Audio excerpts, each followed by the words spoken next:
So on YouTube, ChewyPineapple asked, "Hello guys, we are a couple going to New Zealand on a working holiday in February. The original plan was to spend the winter in Auckland, but now I'm thinking of other cities as well as going back to the North Island at the end of the year for a summery summer.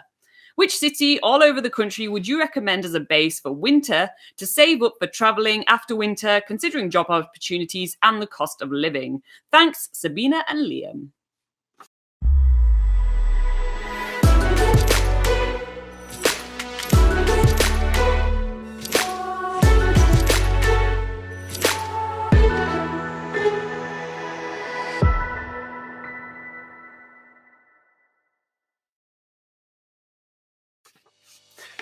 All right. So the main focus that you have right now is that you want job opportunities and cost of living, right? And that's really what we take out of that question. So we're going to give you the two cities that we feel have the best ratio, job opportunity and cost living. But obviously, there's plenty of cities around New Zealand, and we always kind of end up like gravitating around the same one, but that doesn't mean some others wouldn't be the right fit for you. So what we do is that after we talk about the two main ones, we also give you like maybe a 3 honorable mentions, for example, just to make sure that you do have a wide choice. But the first one that comes to mind is Christchurch. Yeah. So Christchurch is actually the largest city on the South Island, and that has actually got a lot of opportunity for work and also saving money. So the good thing is that it's quite a cheap city in comparison to a lot of other cities in New Zealand in terms of rental costs. That's more if you're actually staying outside of the city centre, which there's lots of opportunity to. And there's actually loads of different types of jobs to do there. So of course you have all your city type of jobs, which could be hospitality or retail or warehouse work, lots of different opportunities there. But also there's a lot of construction work in Christchurch, because if you heard, Christchurch did have this big earthquake a few years ago and they're actually still rebuilding the city. So there's a lot of construction jobs, and all these jobs that I'm mentioning right now, they're actually all entry-level jobs. So if you're, usually people on a working holiday visa, that's the type of jobs they tend to go for, is entry-level jobs, because it's not likely that you'll have a wealth of experience behind you. So yeah, you can definitely go and find lots of entry-level jobs there and make some money over the time that you're working there. But also Christchurch is actually a cool place to actually base yourself for doing some different stuff around and to explore the South Island.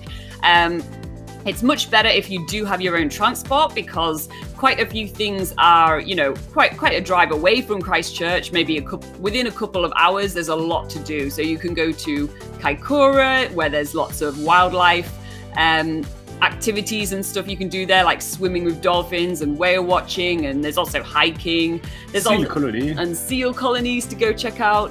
There's also Akaroa, which is quite similar to Kaikoura in that there's a lot of wildlife activities that you can do there. But it's the French capital. So it's known to be a bit of a French town. So that's quite interesting to go check out, and they do some really good cheese there and baguettes. They actually do. They do some okay cheese. Oh, you haven't been to Barry's Bay cheese. Anyway, and then you can also make your way toward the Southern Alps, where there's ski fields in winters, there's hiking to do up there, there's Lord of the Rings scenery you can go check out. So yeah, there's a lot of different things that you could be doing in Christchurch. So that's a good base for the South Island. I think it's a really good contender because you said you want to base yourself in winter. So, you can drive to Mount Hurt, so you can still have the ski field experience, 1 or 2 weekends during your experience. So I feel like Sabina and Liam will really enjoy Christchurch for the winter. But the other options will be Rotorua. Rotorua is on the North Island. It's almost centered. Now, it's not really centered, but it's almost centered on the North Island. And it's a very, very good place to base yourself if you want some job and not too expensive cost of living. Now in Rotorua, it's going to be more centered around hospitality kind of jobs rather than constructions, just because it's a very, very big hotspot of tourism. And even in winter, it's heaving with tourists there, because that's where all the geothermal activities are, which is quite cool. And also because this is where all the cultural things are, like, you know, we're talking about all the Maori village or the Maori stays and all those kind of things. So it's really, really awesome to live in Rotorua, and the cost of living is not too expensive. Now, the good thing about Rotorua as well is that if you do have your own transport, you'll basically have access to most of the North Island within a couple of hours drive, right? You can go all the way to Taupo, which is the largest lake. You can go up to Whakatane, which has like a white island, which is an underwater marine volcano. You can go to Hobbiton. You can go to Waitomo within about an hour and 45 minutes. And I think it's 2.5 hours to Auckland. If you want to go to the big city, 2.5 hours to Auckland. So you kind of have, you know, you're very central, and you can go everywhere, which is really awesome. And it gives you huge access to so many things to do.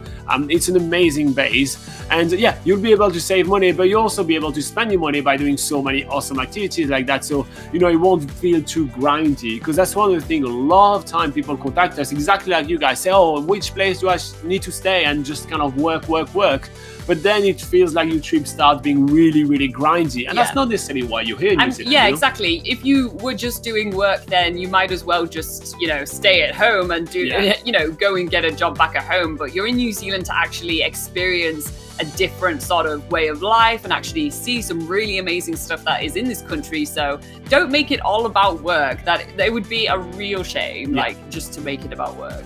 Yeah, so make sure that you find your right balance, because otherwise you always save more money at home than you will save when you're in New Zealand. So people that come in New Zealand try to work and grind to not save as much money as when they work back home. It is a fact. We see that all the time. It's it's such a big mistake that people do here. So yeah, remember that. Anyway, so yeah, that would be the two places that we will pick. But for honorable mentions, I think Napier Hastings would be a good place as well to base yourself. You know, during the winter it gets much less busy, but you get two cities for the price of one. There's plenty of work opportunity over there. Which one else? I'd say actually quite nearby, at least on the same coast as Napier Hastings, is Gisborne. That's really has like really good, quite cheap accommodation to stay there. So that would be a good one for low cost of living. Also New Plymouth, which is on the west side of the North Island. Again, quite a low cost of living. So why not? And that's really close to Mount Taranaki, which is this awesome cone volcano and has a whole national park around it. So you can do lots of really amazing stuff there. And one of the plus things about that is that it's actually one of the sort of quieter places. Not many people venture off that way. So it's actually like a place where often you feel like you have the whole, like wherever you go hiking and things, it often feels like you have the whole place to yourself. I think another cool one is Nelson. Yeah. Nelson is on top of the South Island. It's a very sunny place. You are next to the Abel Tasman National Park. Beautiful beach, beautiful. It's more like of a summery kind of feel place. And it's called that's the winterless part of New Zealand, basically. And I think it would be a great place to base yourself for winter, just because it's a winterless part of New Zealand. But I know that a lot of Germans like going to Nelson. They love the sun. All right, cool.